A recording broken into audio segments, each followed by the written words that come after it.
самарқанд яке аз қадим шаҳри зебову мунаққаш дар минтақаи осиёи миёна ба ҳисоб меравад, ки дар он биноҳои таърихӣ то ба ҳанӯз ҳифз шудаанд. тамошои чунин биноҳои қадима хаёлоти моро ба таърихи гузаштаамон мебарад. вале дар барномаи имрӯзаи худ на аз таъриху маданияти ин макони бостонӣ, балки аз фаъолияти маркази миллию фарҳангии мардуми тоҷик ва тоҷикзабонони вилояти Самарқанд нақл хоҳем кард. ин осорхонаи маркази фарҳангӣ аст ва дар он намунаҳои фарҳанги халқиятҳо махсусан тоҷикон муаррифӣ мешаванд.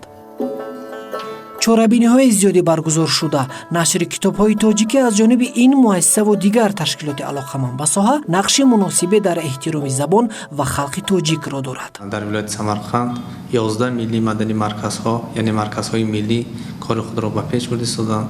дар як бино ҷойгиршавии ин марказҳо аз ин нишона медиҳад, ки тамоми намояндагони миллатҳои гуногун ҳамчун як аъзои оила аҳилона кор бурда истоданд. шумо гувоҳи ин шуда истодед, ки дар як қабат тамоми марказҳои миллӣ имрӯз дар инҷо хонаҳо доранд ва кори худашонро ба пеш бурда истоданд. нақшаҳое ки ҳар сол мо дар пеши худ мегузорем, дар асоси он корҳои худамонро ба пеш бурда истодем. соли гузашта 110 солаги устод Мирзо Турсунзода, 100 солаги Холиқ Мирзозода, 80 солаги устод Лоиқ Шералӣ, 105 солаги Ҳабиб Юсуфӣ, бисёр шахсони имрӯза аҳли маърифат ва барои маданияту маърифати адабиёти тоҷикӣ хизмат карданд. мо шаби адабӣ ташкил кардем. шаби иҷоди онҳоро дар доираи васеъ ёдоварӣ кардем. ба мардум корҳое ки онҳо барои равнақи дӯстии халқҳо хизмат карданд, инҳоро ёдоварӣ кардем ва барои авлоди оянда низ аз инҳо маълумот додем.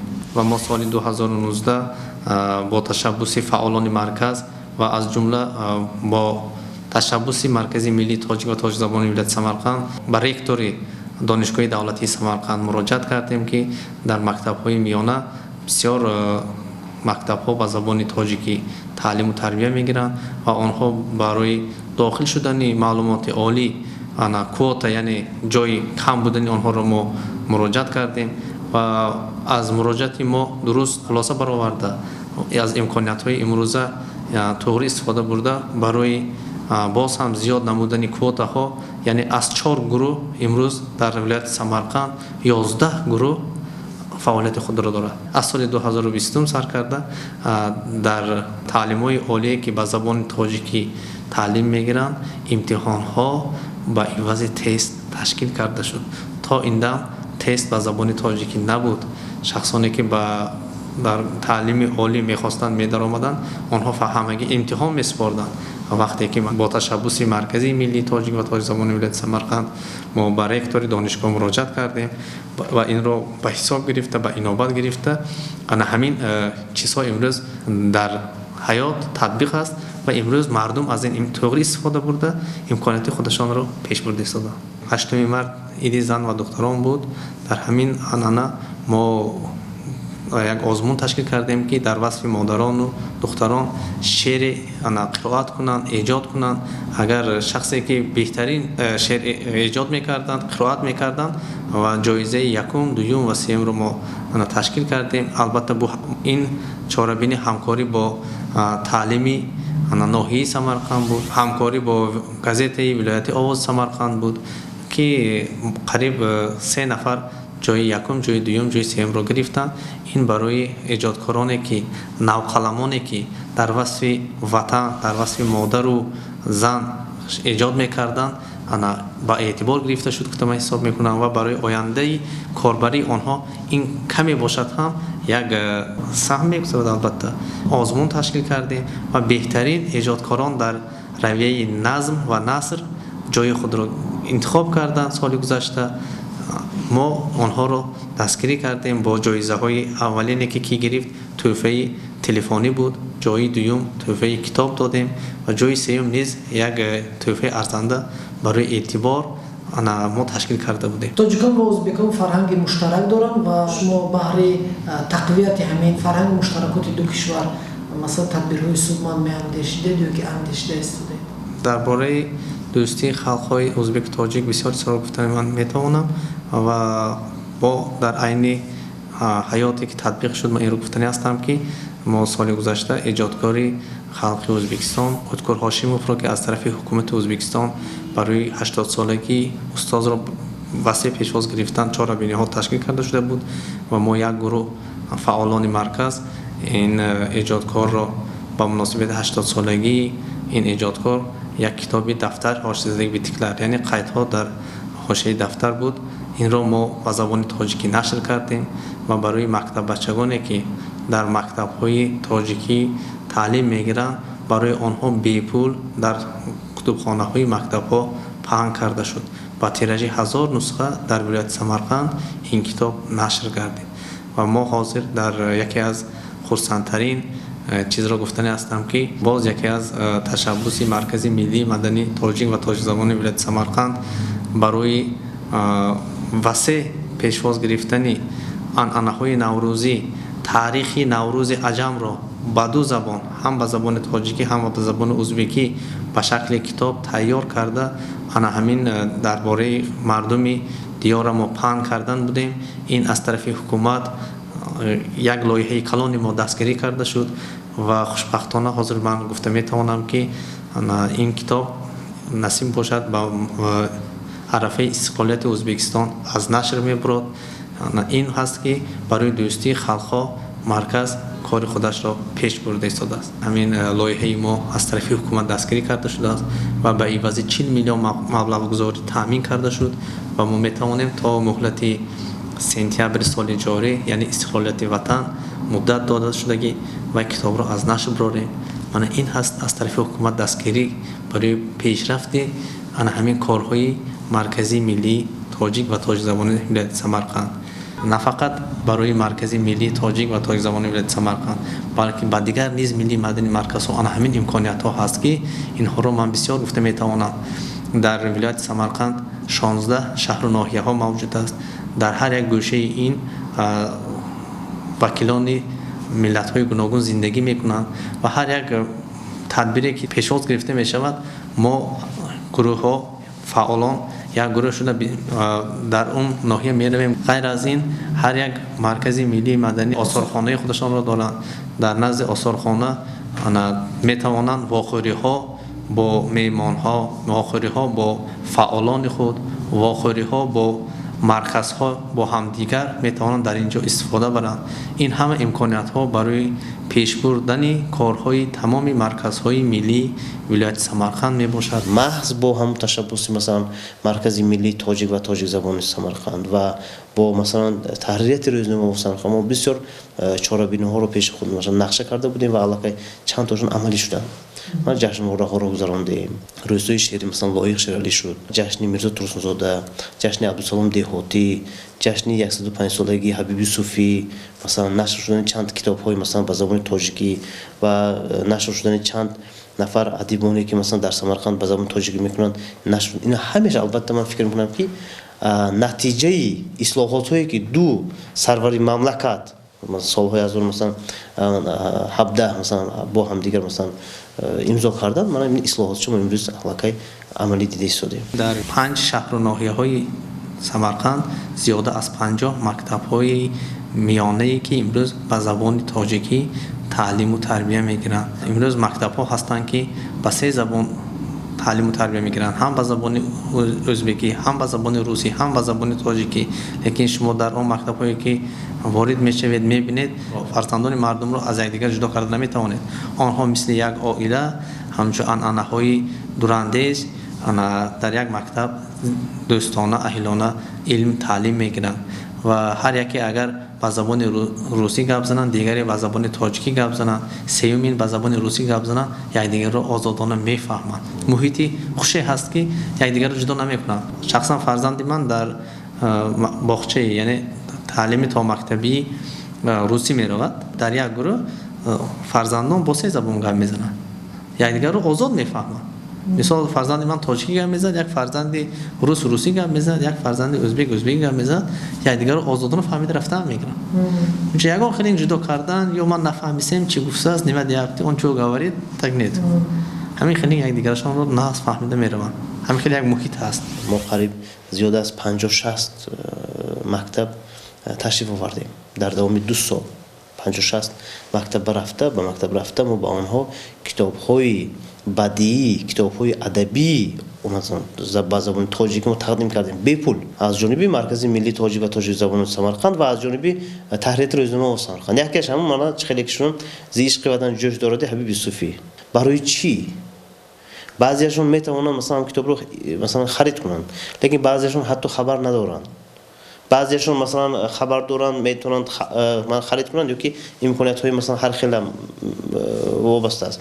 لیکن من یک چیز رو با خرسندی میگم که من ببینید دیوان حافظ از نشریات مثلا تاشکند 1000 نسخه چاپ شد.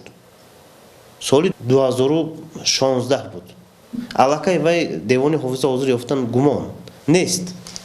میخوایم که با ما دسترس کنیم دیوان حافظ، لیکن افسوس نیست. سبب چی؟ خریدند، گفتند. یعنی که احتیاج هست، یعنی که دسترسی خلق شده است و برابر همون چند با مثلا همون نویسنده شاعرهای میدونم که کتاب نشر میکنند با مکتب ها بپول میتونن قریب. من عبدالرسول ابراهیم زاده یکی از شاعرهای مثلا نمایان سمرقند، محبوب نعمتزاده شاعری محبوبی مثلا بچگانشون نظم میدونید مثلا برابر همین مثلا گیم که دیگر مثلا بختیار جمعه، ملکه بختیار مثلا اینها بسیارند، اینها همه نشر میکنند و مکتب ها برده بپول تقدیم میکنند. لیکن اگر خوب میشود مثلا بین مثلا همون اتفاق مثلا نویسنده های ازبکستان مثلا اتفاق نویسنده های تاجیکستان یک مثلا شرطنامه عملی و کنکرت در یک مدت مثلا آماده شود و در آن مثلا گفته شود که مثلا ما میتوانیم مثلا 10 یا که 15 نمودی مثلا کتابی مثلا بدیعی میتونیم ما به ازبکستان رسانیم و از جانب ازبکستان هم خشد که ما 15-20 مثلا نمودی کتابی مثلا بدیعی ادبی میتوانیم به تاجیکستان تقدیم کنیم. چون که من از رسانه‌های اجتماعی میخونم مثلا دیوان نوی فرزانه چاپ شده است، دیوان نوی آذرخش چاپ شده است، مثلا دیوان نوی مثلا جلال‌الدین رومی از نو چاپ برآمده است مثال، یا که مثلا گویم که دیوان مکمل مثلا ابوعبدالله رویدی که چاپ شده است. دسترسی ماشین نمیتواند. دو مسئله سبب. یکم سببش مثلا وقتی که چاپ کردن یکم تیراژش کم، عددش کم، مقدارش کم، تا ازبکستان راسته نمیشد. دیو مثلا از همون مثلا تاجیکستان به ازبکستان آوردن مسئلهش این مسئله مهم خوب میشد که مثال بین همین مثلا چاپی مثلا کتاب‌های مثلا ادبی بدی مثلا در ازبکستان و تاجیکستان مثلا همکاری مکمل اگر برای مونده شود، من فکر می‌کنم وقتی مسئله یکشون بررسید معامله کشون بررسید علاقه حل خود رو می‌یابد. لیکن ما همین به هم نگاه نکرده ما حرکت کردیم که برای خواننده‌های تاجیک زبان اینی مثلا مکتب‌های مثلا میانه مثلا با اثرهای بدیعی دمک اینها رو تامین کنیم. من یکتش اثباتش همین که ما سال 2018 کتاب با نام سعادت دوستی چاپ کردیم. اینم شعرهای ادیبان ازبک به زبان تاجیکی ترجمه شد. 30 گفتار از 30 تار، یعنی که 30 تن نویسنده های امروزه مثلا بهترین سمرقند رو انتخاب کرده، اثرهایشان رو جمع کرده و حالی کتاب آوردیم. اینم به پول تقسیم کردیم. باز یک خرسندی همی که با قریبی در نزد اتفاق نویسنده های ازبکستان شعبه تاجیکی مثلا تشکیل شد و در این شعبه تاجیکی چند نفر شخصانی که مثلا به زبان تاجیکی ایجاد میکنند اونها اعضای اتفاق نویسنده های مثلا ازبکستان شدند. اینا مثلا از چی دولت میاد؟ از همون مثلا علاقه های مثلا رابطه های مستحکمی دوستی دو خلق دو مملکت. امروز طلبگانی که در مکتب ها در دانشگاه های عالی به زبان تاجیکی تعلیم میگیرند برای آنها من فکر میکنم که امروز ادبیات ها پر دسترس هستند و آخرنگی نشرهای کتابی که امروز من در پیش ما ایستاده است به نام لیلی و مجنون علیشیر نوایی که به زبان تاجیکی ترجمه شد و نشر شد در تمام حدود کشورهای ما همین در مکتب‌های عالی که به زبان تاجیکی تعلیم میگیرن، در مکتب‌های میانه که به زبان تاجیکی تعلیم میگیرن و کتابخانه آنها به‌پول دسترس کرده ایستاده است.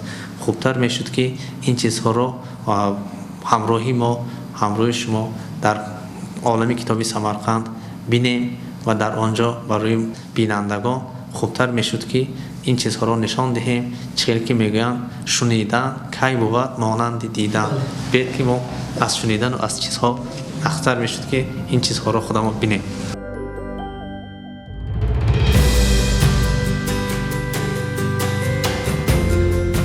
منزل نوبتی ما عالم کتابی سمرقند می باشد که عالم کتابی سمرقند با قریب 10 سال در تمام مردمی دیار ما از جمله مهمان هایی که در ولایت سمرقند تشریف می آورند با خدمت کتاب رسانی خود با پهن‌کنی نور ضیا خدمت نشان دادند.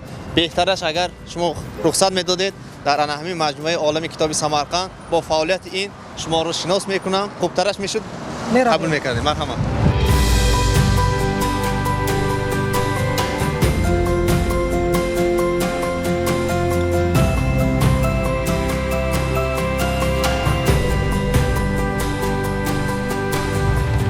اینجا کتاب ها با چند زبان؟ در عالم کتابی سمرقند امروز زیاد از 10 زبان کتاب ها با فروش آمده ایستادند که عدد کتاب ها 150,000 کتاب داریم. ما زیاد از 10 زبان کتاب ها داریم. کتاب ها با زبان روسی، زبان ازبکی، زبان تاجیکی و زبان های خطایی و انگلیسی نیز هستند. امروز هر یک مردمی دیار ما و مهمان ها که در اینجا تشریف می‌برند میخوان از این کتاب ها استفاده برند، با ادبیات امروزه دیار ما میخوان شناس شوند. همین کتاب ها با 10 زبان ترجمه کردند و همین کتاب ها امروز برای مردمی دیار ما، برای مهمان ها دسترس کرده شده است. باز وارد میشیم داخل‌تر میرویم. البته امروز عالم کتابی سمرقند 7 گوشه دارد، یعنی چون 7 بلوم میگن. یکی از اینها امروز با ادبیات های پرزیدنت ازبکستان رهبر دولت شوکت میرامونویچ زیاد از 10 کتاب هاشون نشر شد و امروز مردم میخوان که از این کتاب ها گیرن و غیر از این امروز هر یک مردمی دیاری ما، هر یک همین آمادگی انسان ها میخوان امروز خود خودشون دونن. امروز یک گوشه ای که داریم تمام کتاب ها از کنستیتوسیای ازبکستان سر کرده تا کودکس و دیگرها هستند و بسیارترش اگر خواهید اگر برای کودکستان هست، برای بچه ها هست. همه امروزه مهنت و خدمت و دیگر کردن امروزه حرکت ها برای اولاد آینده و نیز یکی از گوشه کلانترین این مغازه ما این گوشه بچه ها می باشد. بیاید در گوشه بچه ها. یک گوشه که درباره بچگان تشکیل کرده شده است. این در عالم کتابی سمرقند یکی از گوشه کلانترین این مغازه می باشد و در اینجا یک امکانیت بهترین را من باید باز تاکید کنم. شخصی که میخواد برای فرزند خود یک کتاب انتخاب کند و با اون کتاب شناسی پیدا کند، میخواد در اینجا نشیند تا از آن کتاب شناس شود، امکانیت دارد میخواند و اگر کتاب معقولش شد میگیرد خرید میکند. اگر که در باره و کتاب معلومات های عمیق گرفته نتوانست، میخواد با جای امانت با دیگر کتاب ها آشنا شود. این بود برای شخصی که در اینجا تشریف میآید و از کتاب عالمی سمرقند نه فقط خرید کتاب، غیر از این نشسته در اینجا کتاب خانه. اگر رخصت دهید به قسم چهارم میریم که این یکی از باز برای بینندگان ما یک چیز نو می شود، باز میخوایم شناس شویم. مرحمت. در قسم چهارم ما با شما آمدیم که امروز اینجا یکی از باز قسم بهترین و یک چیزی که در دیگر قسم ندارد اینجا هست. من با شما شناسی پیدا میکنیم و این قسم یک افضلیت دارد که ایجادکارانی که امروز از طرف آنها کتاب ها نشر می شود، بعد نشر کتاب تقدیمات های کتاب میکنند، با کتاب های آنها شناسی پیدا میکند و همون ایجادکار امروز با مخلصان خودش در این گوشه کتاب خودش را تقدیمات میکند و برای خریداران یک امکانیت کلان هست که میتوانند همون روزی تقدیمات از خود مؤلف با واسطه دستخطی که از طرف مؤلف نوشته می شود اون کتاب خریدار کنند. روزهای انامیخرینگ ما تقدیمات کتاب که میکنیم با قریب اینجا جای نمیرسد، آدم ها بسیار میگویند چون که ما یک دو سه روز پیش درباره این چیز معلومات میتیم با واسطه تلویزیون، با واسطه گازета، با واسطه اینترنت که امروز میدونید انا ترمخهای اجتماعی جدا هم فعال هستند و امروز خوانندگان با واسطه آنها خبردار میشوند و روز تقدیمات کتاب خیلی بسیار آدم ها میبینند.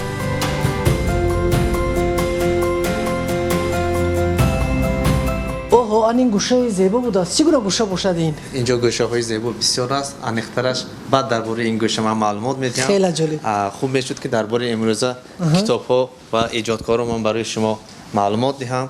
انا یک چیزی نو رو من گفتنی هستم که سال گذشته در نزد اتفاق نویسندگان ولایت سمرقند شعبه‌ای که با زبان تاجیکی کار خود را آغاز کرد و این شعبه از چی عبارت است؟ شعبه زیاده از 50 نفر اعضای خود دارد و سال گذشته در اتفاق نویسندگان ازبکستان انا همین ایجادکارانی که با زبان تاجیکی نشر میکنند اینها قریب 8 نفر اعضای اتفاق نویسندگان ازبکستان شدند فقط سال گذشته و امروز در ولایت سمرقند یک چیز گفتنی هستم که بسیار انا ایجادکاران با دو زبان ایجاد میکنند، هم با زبان ازبکی هم با زبان روسی ایجاد میکنند و ایجادکارانی که انا کتاب‌های خود را با زبان تاجیکی نشر میکنند.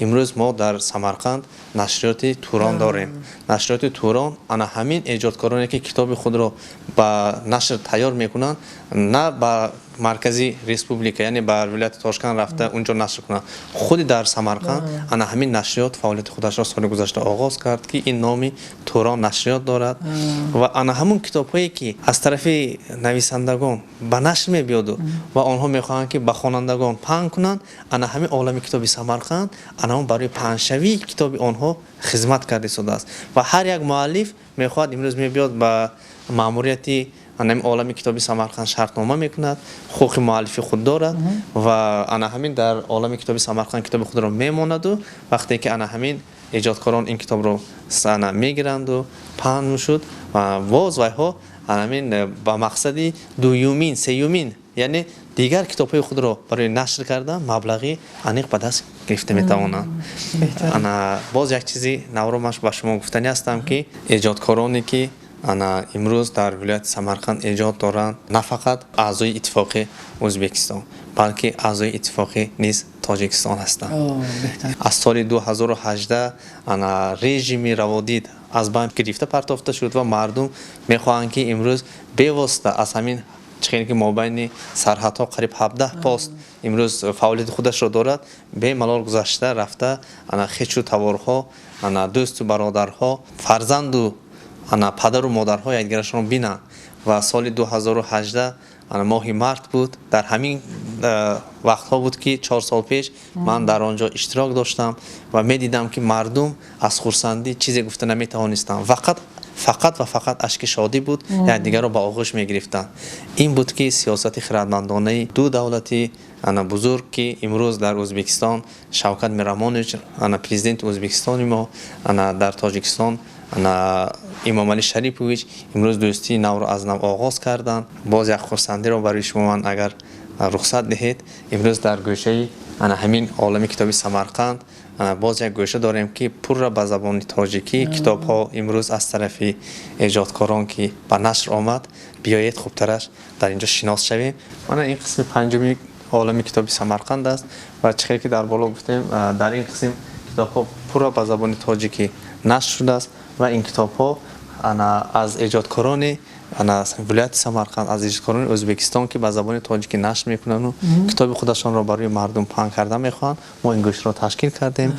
این گوشه پر را از همین کتاب‌های به زبان تاجیکی آماده شده است و یک چیز خوبترینش را من به شما گفتنی هستم که فقط سال 2021 50 عدد کتاب تاجیکی از ولایت سمرقند و چاپ رسید و دست خوانندگان رسید و تا این دم هر سال انعنه ها دوام داده شده است. من باوری کامل دارم که در سال 2022 هم این نیز انعنه دوام می‌دهد. نشر کتابی زبان تاجیکی از این هم بسیارتر می شود و باز یک خوشبخت‌ترین چیز رو من برای شما گفتنی هستم که به قریبی در اتفاق نویسندگانی که در نزد آن شعبه تاجیکی با وجود آمد گفتم سال گذشته و سال جاری از ماه همین اپریل سر کرده یک ژورنال یک مجله که ما بچه آوردیم نام دردانه شرق دارد و آن دردانه شرق مجله در یک سال 4 مرتبه به نشر می‌آید. 1600 به عدد چاپ شده ایستاده است. اولین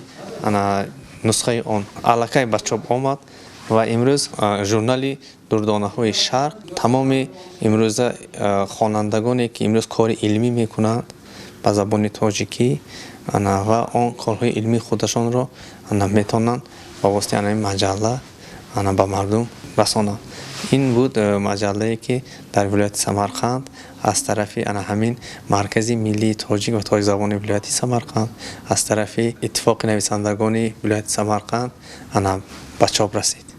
و یک چیز رو من بر شما گفتنی هستم که دوستی مردم ازبکستان و تاجیکستان از سال 2018 از نو آغاز شد.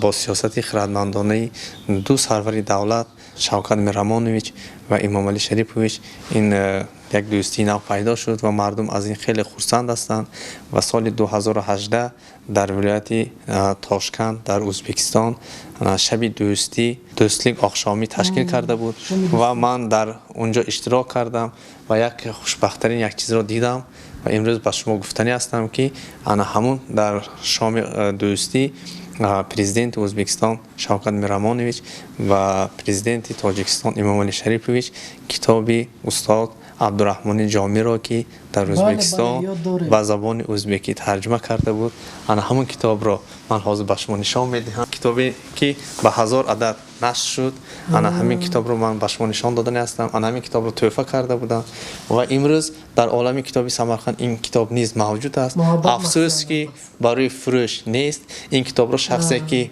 میخواهد میبیاد در اینجا میشینند میخوانند شناس میشوند. پر ایجادیات عبدالرحمن جامی به زبان ازبکی نشر شد. نه فقط امروز ما یک کتابی عبدالرحمن جامی را بسیار کتاب ها این خیلی بسیار گفتنی هستم که باز شاهنامه عبدالقاسم فردوسی به زبان ازبکی نشر شد. بسیار کتاب ها رو این خیلی صدرالدین عینی کتابشان که مرگ سودخور مکتب کهنه ما از اینجا شما که دیدیم اینها به زبان ازبکی نشر شد. از جمله سال گذشته 80 سالگی استاد لایق شیرعلی بود. همه شما میدونید با مناسبت 80 سالگی لایق شیرعلی کتاب مادرنامه لایق شیرعلی را در سمرقند با نام آنگینم ما نشر کردیم و امروز نیز مردمی دیار ما میتوانند کتاب لایق شیرعلی را از زبان ازبکی نیز مخلصان خودشان هست میخوانند. این خیلی مثال ها رو بسیار آوردن ممکن، لیکن من یگانه چیز را گفتنی هستم که عبدالرحمن جامی و میر علی شیر نوایی این دوستی را برای قله بلند نشان داده توانستند و امروز این دوستی را ما باید پاینده داریم.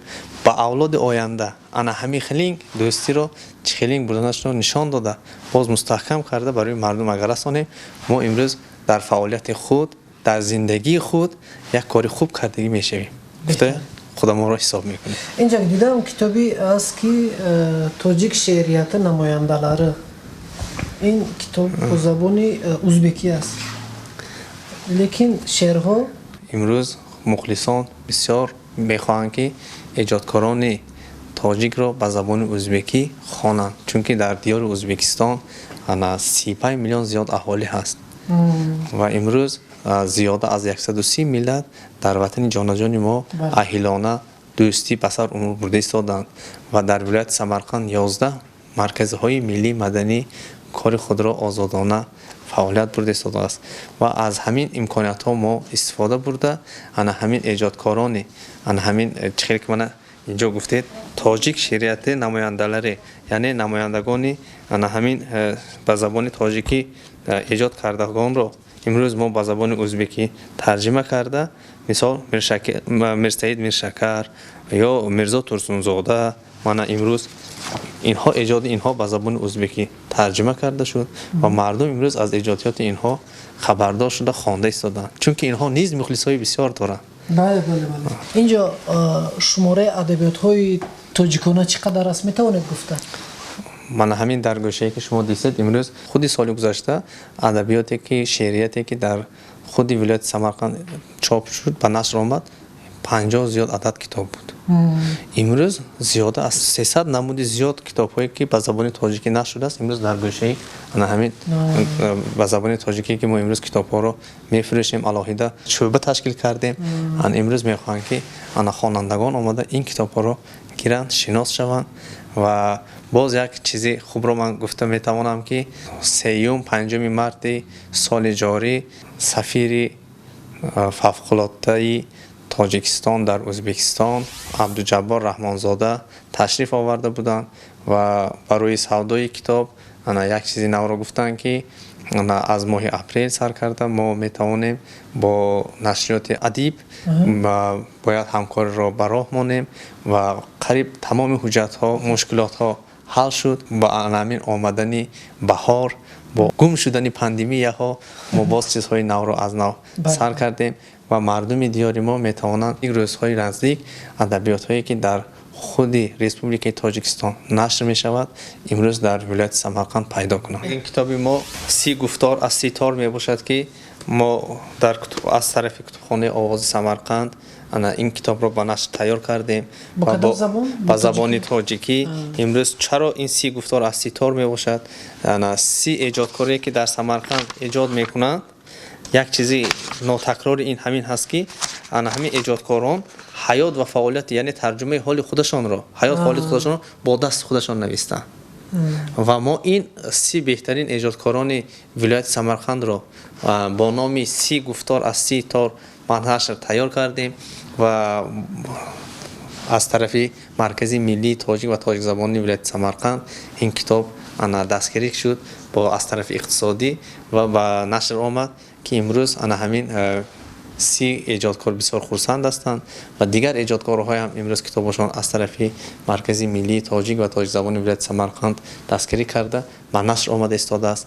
و یکی از خوشبخت‌ترینش من به شما گفتنی هستم که سال گذشته نویسنده ازبکستان ادکور هاشیموف 80 ساله بودند و قیدها در دفتر یعنی دفتر هاستینگ بیتیکلر کتاب اون کس را به زبان تاجیکی از طرف ایجادکار اصلالدین قمرزاده ترجمه کرده بود از طرف مرکز ملی تاجیک و تاجیک زبان ولایت سمرقند نشر کردیم. این خیلی موفقیت ها رو بسیار گفتم ممکن است. چون وارد شدیم برای شعبه یک کتاب دیگر در پهلوی شما هست پرچم 2 دولت رو میبینم هنگامه های دانشده نوشته شده است. ما سال گذشته همین قهرمان ازبکستان ارکین واحیدوف را کتابی که همین این کس دانش قشلاق یعنی هنگامه های دیه را نوشته بودن ما ترجمه کردیم و یک چیز خوبترین را به شما گفته میتوانم که در دیگر کتاب ها این چیز کم به نظر می آید. ورق این کتاب را که ما ورق میزنیم ورقی در همین چیز یک شعری هست بینید که به زبان تاجیکی این طرفش بینید به زبان ازبکی. این کتاب را هم میخواهد مردم به زبان تاجیکی خواند هم میخواهد به زبان ازبکی خواند. این رو گفته نمیتونیم که این کتاب به زبان تاجیکی گفته نمیتونیم که این کتاب به زبان ازبکی. این دوستی و برای همین رمز دوستی ما 2 پرچم دولت را در اینجا جایگذار کردیم و باید همین پرچم ها پاینده بود همین دوستی پاینده بود. این نه فقط کتابی که حاضر ما دانش قشلاق را سال گذشته نشر کردیم این خیلی کتاب ها ما به نقشه بسیار داریم که سال همین 2022 سال قریب 10 کتاب از نشر میبرد. این البته همکاری با روزنامه ولایت آواز سمرقند می باشد همکاری با شعبه تاجیکی اتفاق نویسندگان می باشد همکاری با مرکز ملی تاجیک و تاجیک زبانی ولایت سمرقند و البته دستگیری با حکومت حاکمیت ولایت سمرقند ارکین جان تردیموف می باشد که این چیزها را ما به پیش برده ایستاده. امیدوارم که قبلا یک وعده که به ما دادید به اون اکنون وفا میکنید و اون گوشه را به ما معرفی بکنید بالاخره. البته ما در بالا گفته بودیم که امروز نه فقط کتابخانه از کتاب فروشی و امروز نه از تقدیمات کنی غیر از این هر یک فرزندی که امروز اولاد جوان به دنیا می آید باید از خاطر فراموش نکند که تا به همین درجه رسیدن امروزه روزها امروزه امکانیت ها خود به خود هیچ چیز نشده است. چخیل که میگوید هیچ کس از پیش خود چیزی نشد. انا همین گوشه که ما با شما وعده داده بودیم بیایید خوبترش میشد که من بله، درباره بله. همین گوشه با شما سخن کنم. ترش برم به اونجا. مرحبا. چخیر که امروز اولاد جوان در امروز ترقیات تکنیکی و امروز در ترقیات عصر نو ایستادن، لیکن ایجادکاران ما در عصرهای گذشته همین در شرایطی که اونجا برق نبود یا در این خاطر امکانیت‌های امروز اینترنتی دیگر نبود، لیکن برای ایجاد تمام غیرت امکانیات خودشان رو استفاده بردن و این گوشه را که ما تشکیل کردیم همون تا توانستیم اولادهایی که در عصرهای گذشته در همین خیلی یک نقش‌های ملی خود ایجاد کردن، امروز اولادهای جوان باید بینن که در همین خیلی یک کتابخانه هایی که با زبان لاو میگن نان امرو یا شمدان میگن یا امروز من اینا بینید که این چیزها قلمدان، این قلمدان ها همین خیلی یک وعید خواهش دارد که خودش به خودش کشانه میشود. اینا یک سیر و اسرارهای خودش بود. با چوبکاری و با هنرمندی امروزه اولاد و اجداد خود رو باز با همین نشان دادن رو حرکت کردیم. امروز میبینید که در اینجا یک دستشویه ها هستند. این تاریخ خلق رو بازگویی میکنن و عکس های دیگری که در آن پهلو هست دقت کس رو زیاد جلب میکنن. اونها به کدام اثر داخل دارن؟ امروز که شما این صورت ها رو دیده استادید، این هر یک صورت البته تاریخ خود را دارد. این صورت ها زیاده از یک عصر شدگی. ببینید که بسیاری اینها در اینجا نوشته شده است که 1887 یا 1845 یا 1891 سال. این چی رو میفهماند؟ امروز عرف و عادت های ما همون وقتان درباره قریب 2 عصر است که در کدام شکل فرزندان رو دوست می داشتن. من امروز این شخصان رو میبینید یا درباره امروزه مینارهایی که ساختند و درباره آنها دوستی، رمز دوستی لیلک های سفید هستند، اینجا قید آن هست. یا معنویت و مدنیت ما، صنعت ما خیلی در عصرهای گذشته این خیلی امکانات ها بود و این خیلی عصرها یعنی اینها این نسخه اصلی است. این البته نسخه اصلی است که برای اصلی نسخه بودن آن اینجا مهرهای خود را دارد. این گواهی می‌دهد که این صورت‌های اورجینالی یعنی اصلی هست. من امروز یک قسم درباره بازار سمرقند امروز صورت‌ها گرفتم که سال 1889 میشد. این قریب 130 سال شده ایستاده است که همین در نزد ریگستان بازارها موجود بودند. بهترین این بود با شما یک کمتر درباره این صورت‌ها و معلومات خیلی خوبی بود. در پایان سخن خود من یک چیز را گفتنی هستم. رخصت می‌دهید.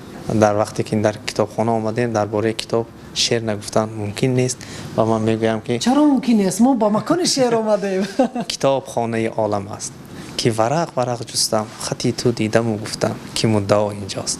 امروز ما یک 5 دقیقه امروز نوار میگیریم گفتیم که قریب نیست فیروز ما در عالم کتاب سمرقند با شما سیاحت کردیم. فکر میکنم که بینندگان از یک اطلاع خوبی رو اوید با کتاب‌هایی که در این کتابخانه موجود است پیدا کردن. خب یک اطلاع ضروری برای خود گرفتن. خیر خوش نمیکنیم.